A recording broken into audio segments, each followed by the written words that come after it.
Hey everyone, it's Dave, and we're here to do the first wrap-up of the Book Blather BookTube channel.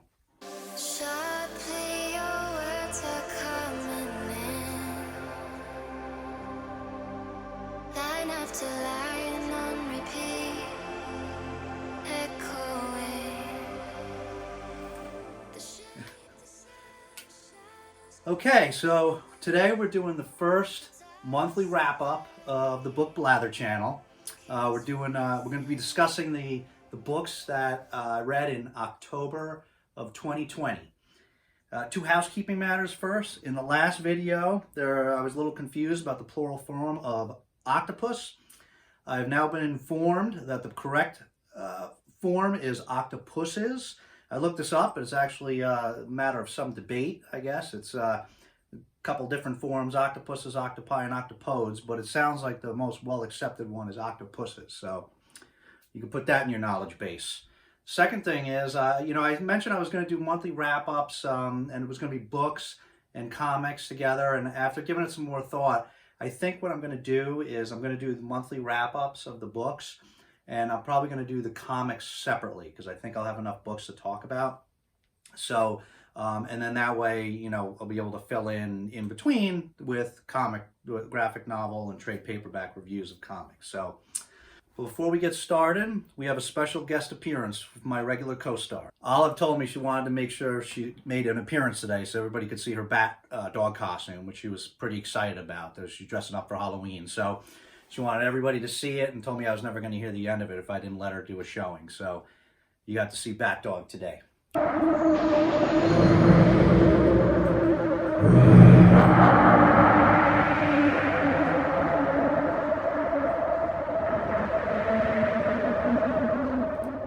So, moving on to the books that we read in October. So for October, what I decided to do was to do scary books. Every year I say I'm only going to do creepy books in October, and I get busy and it never happens. So this year I made sure I put a small pile of scary books aside, and those were going to be the October books to read. However, I was in the middle of a book when October started, so it was my second time starting that book, so I wanted to finish it before I started the other one. So that was A Gathering of Shadows by V.E. Schwab.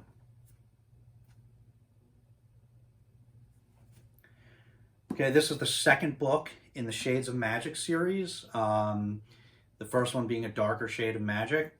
If you're on BookTube at all, you already know about Victoria Schwab and the Shades of Magic series. It's wildly popular. It's a really good series. I read the first one last year. And so I enjoyed this book. I did not like it quite as much as the first one. The first one was probably, I gave it a 4 on Goodreads because I can't do half stars, but it was really more like a 4.5. I did really enjoy that book. It was well written. It was a cool story, and it was fun. This one it was good, but it was probably closer to like a 4. This one, it seemed like less happened in the story. There was a lot of it, I felt was really centered around one event. It was the lead up to and then the actual taking place of this one big event in the story. That was a lot of what the book was devoted to, and so I felt like there just wasn't as much happening and not as many twists and turns to the story. But it was good.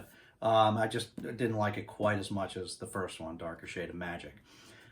I was wondering if other people felt the same way, so I went on to Goodreads and I saw that this book was actually rated slightly higher. It was like 0.2 of a star higher on average.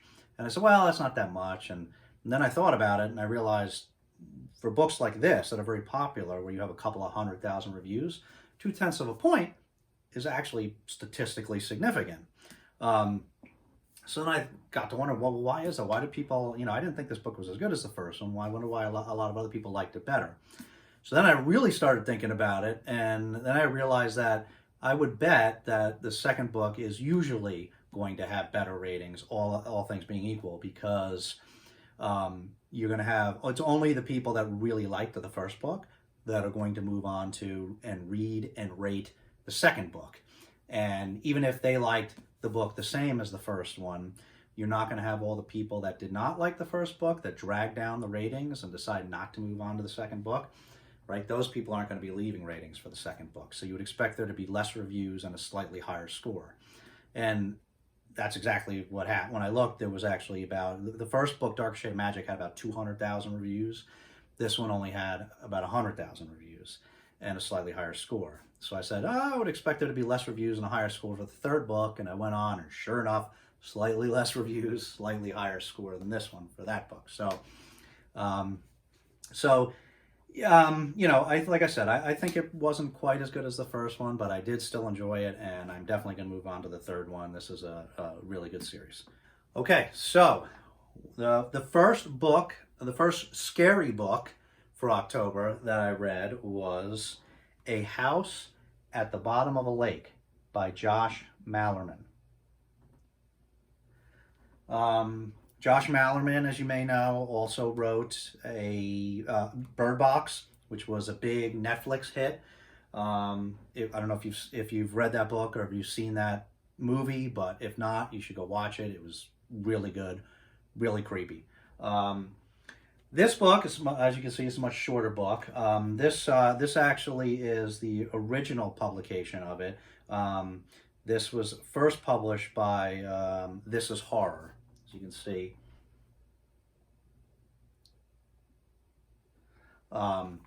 it's a smaller publishing house based out of the UK, and now it's published by Penguin. And so, if you're the type of person that cares about which edition you have, maybe you want to go on eBay and try to find the This Is Horror version. This one was available, published in 2016. You could get it for a couple years, I think, and now Penguin publishes them.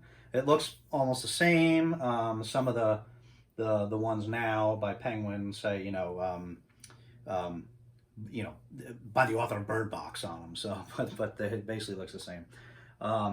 So what this is about is it's about a house at the bottom of a lake. So basically, there's these two teenagers that start to date, and they go on a date on a lake, and they find a house at the bottom of the lake. Now, wasn't super scary, I went on when I went on Goodreads. It did not have overall great reviews. It was only like 3.2 or 3.3 stars on average, which surprised me. And I think some of that was because this wasn't like a Stephen King horror. It wasn't going to knock your socks off, scary, but it was creepy. I mean, it did have some little bit of creepiness in it, but I felt honestly like a lot of people didn't get this book, and so I've actually never left reviews on Goodreads before, star reviews, but I've never left written reviews. This was the first time and only time that I did, because when I saw some of those negative reviews, I felt like I had to leave a review, just based on the type of reviews. A lot of the reviews, I know not every book is for everybody, but some of these reviews were like, what did I just read? I didn't get it. I don't understand what just happened. And, I think those reviews are because, I think people might not have understood what this book was really supposed to be about. This book was an allegory, and I think he did a pretty masterful job, actually. And, it was kind of an in-your-face allegory, actually. I'm surprised so many people, didn't really kind of, grasp that what this story was intended to be. I don't want to say too much because I don't want to spoil it, and it's like I said, it's a short book. But there's these two teenagers that are having their first real romance, and there's this mysterious house on the bottom of the lake, and so it's kind of a story about, how the unknown can be both exciting and scary at the same time. And so I thought he did a pretty good job of, doing that a metaphorical message with this thing, including the ending, which a lot of people didn't get. And I thought the ending was perfect for that. So anyway, I hope I didn't spoil too much already, but I really enjoyed this story, and I highly recommend it. 5 stars. Okay, the second scary book of October that I read was The Hollow Places by T. Kingfisher.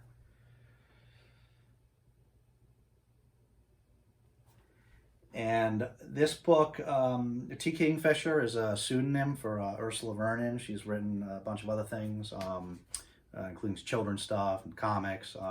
She's won a Hugo or two, I think. This book just came out in 2020.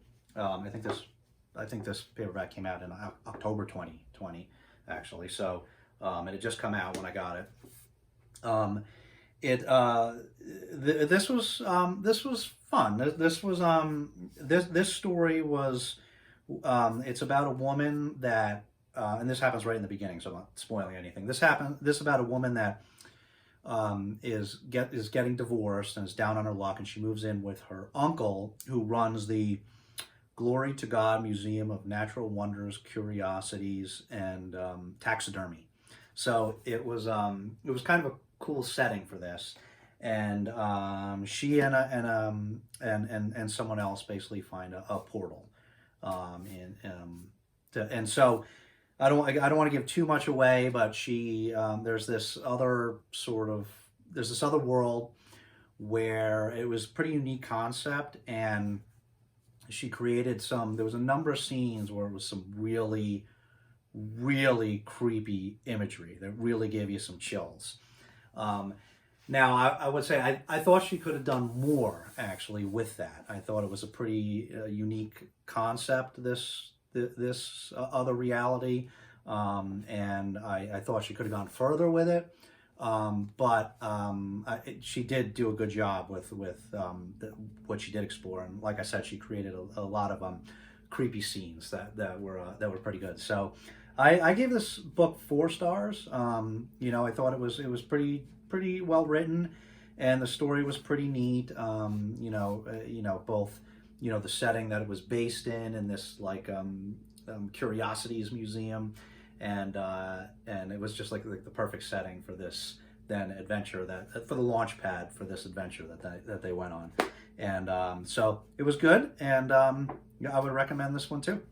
Okay, so the next book that I read in October is a book called Conjure Wife, and this was actually an audiobook. I'm not a big fan of audiobooks. I don't usually like to do those, but I will listen to one over time in my ride to and from work, which is very short, just because I'd rather do that than waste the time. So I do listen, not a lot, but I do listen to some audiobooks. And this one was appropriate for October. This was Conjure Wife by Fritz Leiber, I think is how you pronounce it. This is the cover from the ebook version.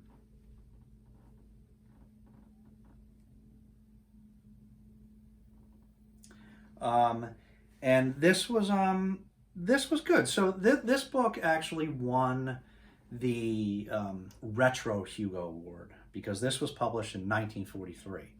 So that's one of those cases. There haven't been that many of those. It was like for a short period of time where they had World Cons, but they didn't give out Hugos. So I think there's only been like 8. I think it's 8. And so this was one of them.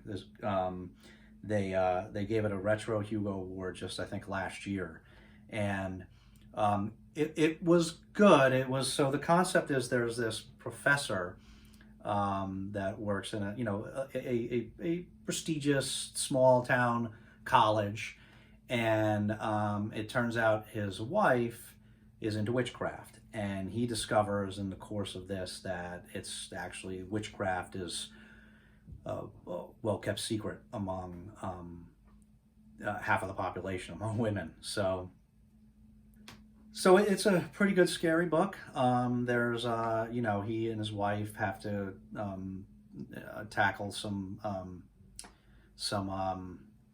scary stuff that's thrown in their way, and it's from 80 years ago, so the writing is slightly different. It's a little bit less fluid, I would say, kind of a little more formal, maybe kind of like a little more formal of a presentation. But it was good, and I was a little torn about how to rate this book at the end, because I ended up giving it 4 stars, I think, on Goodreads, and it's probably 4 stars. I mean, maybe it's like a 3.75, but it was unusual. It was, as far as I know, a unique story, and definitely had some elements. I didn't think it was the greatest story, but it definitely had some parts that were pretty creepy. And so, yeah, especially for an audiobook that I'm listening to in the car, I thought it was definitely worth it. So, definitely worth listening to. So, that's that. Okay, the final book that I read for the month of October was A Head Full of Ghosts by Paul Tremblay.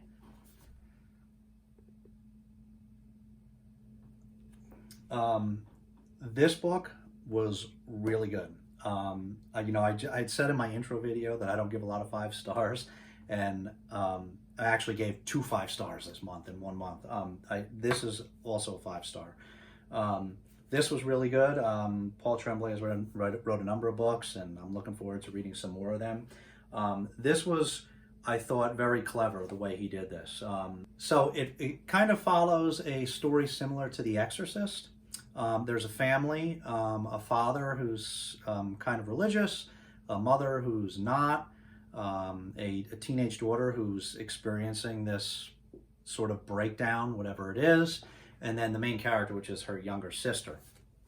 And we get most of the story through her, basically through her eyes. And this, it's done, and when they first tell the story of this starting to happen to her, and then they bring in a television team to film this into a reality show. And that's what the bulk of the story is centered around, that, them filming this and going through this whole process of trying to exorcise the demon on TV, on this weekly show. And it was really, again, this was another book that there was a fair number of not as favorable reviews. People indicating that, it was kind of just a simple copy of The Exorcist. And I think, I don't think that's at all what this was. I think this was really an incredible job of using different perspectives, because there is the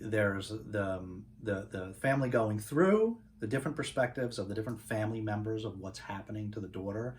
Then there's the perspective that's being portrayed for the television show. On the side, there is also a blogger that now, many years later, is looking back on the show and giving that blogger's perspective.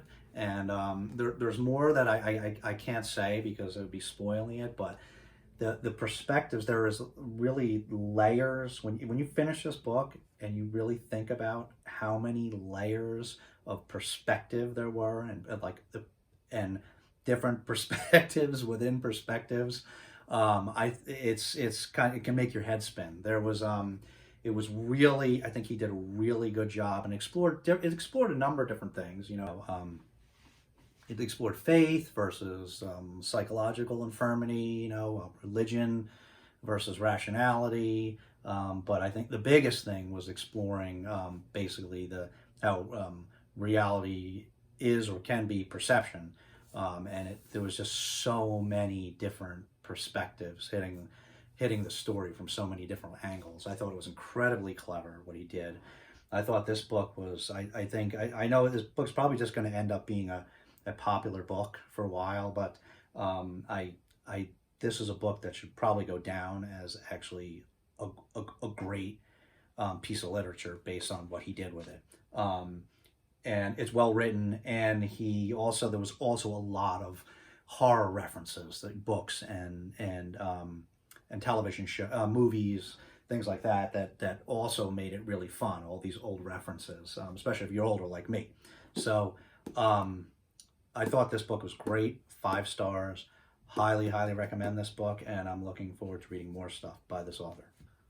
Okay, so that's it. That's the October wrap up. Like I said, I did read some comics this month, but like I said, I'm going to save those for a separate YouTube video. I'm going to do separate comic ones, so that hopefully I'll be doing another wrap up soon. It won't be a month. After I finish reading some more of those and can film that video. So thanks for watching. And okay, Olive wanted to make one final appearance. Tell everybody goodbye. Have a good week. Thanks for watching. If you like this video, please give it a thumbs up. And remember to subscribe. And we'll see you next time. That's all.